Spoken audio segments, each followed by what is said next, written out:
como represalias a lo que sucedió en el puente. A mí me parece que más que como represalia, como justificación. Cuando se enfrentan las Fuerzas Armadas rusas contra las Fuerzas Armadas ucranianas, corren, y la única alternativa que tienen pues los rusos es bombardear las ciudades ucranianas como una manera de imponer el terror. Bueno, Robert, lo vengo diciendo ya hace días y sobre todo cuando Putin se ha visto acorralado, decía yo siempre en todas las intervenciones mías internacionales, he dicho, miren, cuando el oso esté acorralado, ténganle miedo porque allí es donde él puede dar un zarpazo. Y hablaba yo de los bombardeos que podrían venir, sobrevenir después del entierro finalmente de la reina Isabel II y en efecto, Putin había tenido en ese caso una derrota tras otra, una tras otra, pero ya para él, que ya hay rumores inclusive en el seno del Kremlin de su cambio, del cambio aparatoso que sucedería con Putin, en ese momento Putin es cuando decide justamente hacer este tipo de ataques que ya se preveían que podía utilizar misiles, también lo advertía, que utilizaría misiles en esta nueva incursión. Se dice que fueron más de 70 misiles de crucero los utilizados, y sobre todo sobre Kiev, que no hacía intervención hacía más de 3 meses.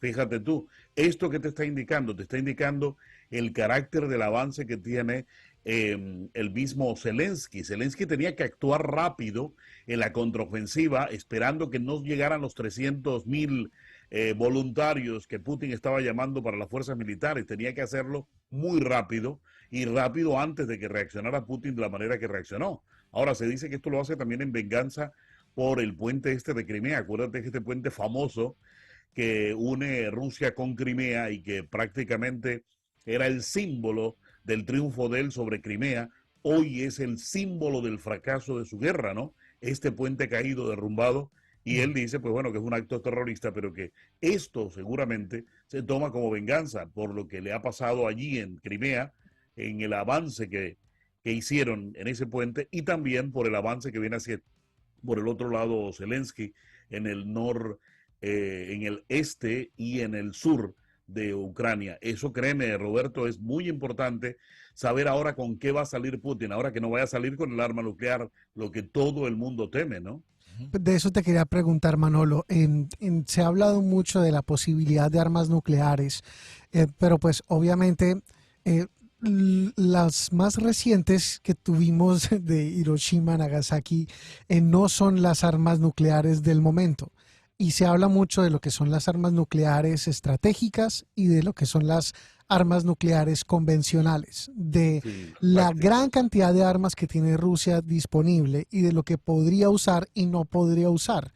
Claro, lo que uno se imagina es la escena cinematográfica de la destrucción de una ciudad, pero también hay otras opciones que son igualmente aterradoras y pues igualmente preocupantes. Pero también se ha hablado mucho, y lo vi recientemente en una entrevista con el embajador de Ucrania para América Latina, recientemente designado para la Secretaría de Relaciones Exteriores, que decía, vamos también a tranquilizarnos un poco, porque lanzar un arma nuclear no es el botón rojo que llega al dedo y lo oprime. O sea, es un protocolo larguísimo en el que no es tan sencillo y en el que obviamente no es algo que de un momento a otro se pueda tomar esa decisión. Totalmente de acuerdo. Ahí hay un Consejo de Seguridad que es el que finalmente decide cómo y cuándo lanzar el arma nuclear. En efecto, el arma nuclear pasa por varios comandos, ¿no? Putin da la orden, esa orden pasa por un Estado Mayor, el Estado Mayor analiza, estudia las posibilidades y la disponibilidad. Y ahora, ¿qué clase de arma nuclear? Esa es la gran pregunta del millón. ¿Sería táctica?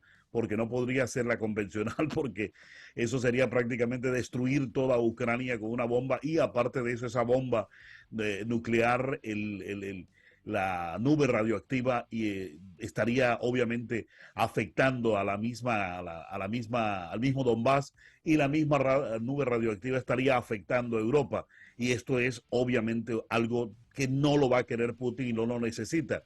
Pero sí un arma nuclear táctica que es mucho más pequeña, mucho más localizable y en terreno más pequeño, pero, ahí vienen los peros, igual de destructiva y acuérdate que las de Hiroshima y Nagasaki tenían pocos kilotones y las que te utilizarían aquí también tendrían pocos kilotones. Imagínate lo que pasó allá hace tantos años, una táctica que es más pequeña y menos complicada de manejar y transportar, pero igual sería devastadora para cualquier parte de Ucrania donde la suelte, ¿no? Efectivamente, lo que se habla en estos momentos es, en vez de atacar, lo que haría sería pruebas con armas nucleares tácticas para tratar de circunvalar pues el hecho de que si ataca habría represalias por parte de Europa y de Estados Unidos, mientras que si es una prueba pudiera esconderse atrás de este argumento para evitar la represalia y mandar el mensaje que quiere mandar, a lo que se está especulando. Sí, Robert, una pregunta para los dos, tengo una pregunta para los dos, y se nos echa arriba ya la elección en Brasil. Tú conoces muy bien Brasil, Manolo, también así es. Juan Camilo la conoce bien. Empiezo por Juan Camilo. Juan Camilo, ¿qué es lo último que se sabe de esta elección? Bueno, están todavía muy calientes las cosas. Lo más reciente que sabemos es que la que había quedado de tercera había anunciado que iba a apoyar a Lula. Y el que había quedado de cuarto, Ciro, aunque no sé si ya lo apoyó formalmente, sí ha tenido una carrera muy opositora de Bolsonaro. ¿Ya lo apoyó formalmente? Apoyó a Bolsonaro. Okay. ¿A Bolsonaro? ¿El cuarto? Así es. Sí, a Bolsonaro. Entonces, nuevamente los votos no son transferibles automáticamente, pero sí lo que muestran es que hay como una tendencia a una preocupación, y es no tanto cuáles sean los resultados, sino que haya un reconocimiento de los mismos. Bolsonaro lleva varios meses diciendo que no confía en el sistema electoral, que no confía en el voto electrónico, a pesar de que varias entidades han garantizado que es transparente. La preocupación yo creo que está principalmente en que acepte una posible derrota y en que al final termine esto complicando mucho las cosas para los militares, porque los militares sí tienen una cercanía muy grande en Brasil con Bolsonaro. Entonces, no queremos un panorama en el que no vayan a reconocer a Lula da Silva por las críticas de los resultados que pueda dar Bolsonaro. Manolo. Sí, hay algo que, bueno, primero hay que entender que el balotaje será el 30 de octubre, ¿no? Estamos muy cerquita. Y ahora se está jugando al todo vale, que eso tampoco es bueno en unas elecciones. Y aquí ha habido cosas tan terribles como decir que Lula da Silva tiene un pacto con el diablo y le tocó salir a decir yo soy católico, apostólico, romano, en fin. Y lo otro es lo interesante de las adhesiones, ¿no? Acuérdense que el expresidente Cardoso se le ha adherido también a su campaña, un antagónico enemigo de Lula da Silva, y hoy reconoce a Lula da Silva como un demócrata. Y lo que dice Juan Camilo, esto de Bolsonaro que no quiere reconocer prácticamente la institucionalidad, y ojo, él es el presidente, él tiene todo a su favor para ganar. Si tú quieres, si es que se va a hacer trampa y lo que tú quieras, y lo tiene él a su favor, y él no confía de su mismo sistema. Dice, bueno, esto está como raro, ¿no? Pero eso de pronto es una forma ya de aceptar desde ahora la derrota, porque las encuestas están mostrando a Lula da Silva por encima de él, y esto se está hablando no de los 5 puntos que le sacó en la primera vuelta, sino que se está hablando de muchísimo más porcentaje, a pesar de que las encuestadoras se quedaron al paso frente a la realidad de lo que pasó y los números como fueron. Pero lo cierto es que Brasil se va a tener que jugar una carta muy importante con Bolsonaro en la ultraderecha y con Lula da Silva en el centro, si tú quieres, o en la izquierda, o como lo quieras poner, y se va a jugar justamente su futuro. Y te llamo la atención de algo importante que pasó ayer en España, en Madrid. De pronto ustedes ya han conversado de eso. Vox hizo una reunión ayer en Madrid de más de 10,000 personas, y curiosa esa reunión, porque allí estaban videos de Donald Trump apoyando a la ultraderecha española, videos de Álvaro Uribe Vélez, videos de la nueva primer ministra italiana, en fin, videos de la ultraderecha también del presidente de Hungría, europea. También y ¿sabe qué? Me llama la atención que detrás de todos estos, finalmente, y todos estos son admiradores de Putin. Es lo que a mí me llama poderosamente la atención. Efectivamente, por otra parte me rectifico, Ciro sí apoyó a Lula. Así es, pero sobre todo también, después del pronunciamiento de que Ciro Gómez apoyaba a Lula, Eh, sí creo que va a ser muy importante este tema, porque eh, yo sí creo que la incidencia que vaya a tener esta elección no es lo que vimos la elección pasada. Estaba viendo un análisis que estaba haciendo el profesor Pereira, que es el nuevo director del Centro para América Latina de FIU, el cargo que tenía antes Frank Mora y que luego tuvo el expresidente de Costa Rica. Solís. El expresidente Solís. Ahora lo tiene el profesor Pereira y él decía algo que me parece muy interesante.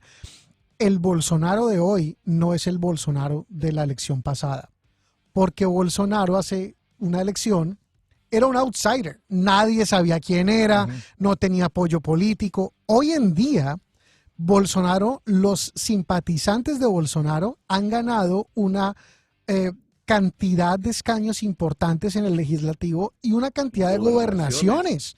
De las 3 principales gobernaciones que se disputaron en la elección hace una semana, 2 las ganaron simpatizantes de Bolsonaro y uno de Lula. Si la elección fuera hoy, ¿quién gana? Hoy, no dentro de 3 semanas, ¿sabe cómo va a ser la elección?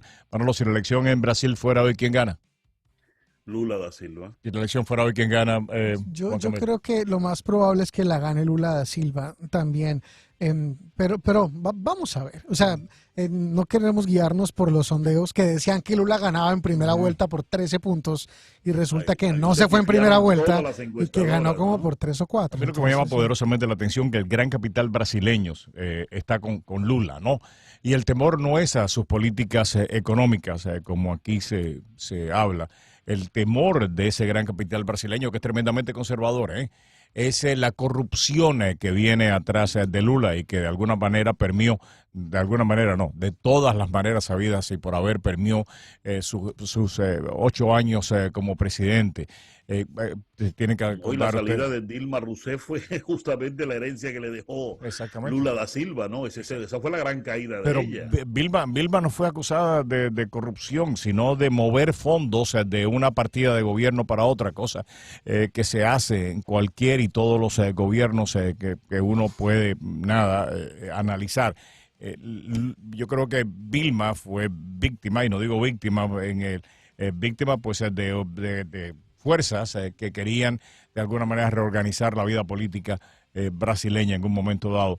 Pero la corrupción que dejó Lula, sí, sin lugar a duda, estaba ahí. A Vilma no le tocó la corrupción, y al contrario, Vilma lucha contra la corrupción y yo creo que el costo de luchar contra la corrupción fue altísimo. Manolo, un fuerte abrazo, hermano. Muchas gracias.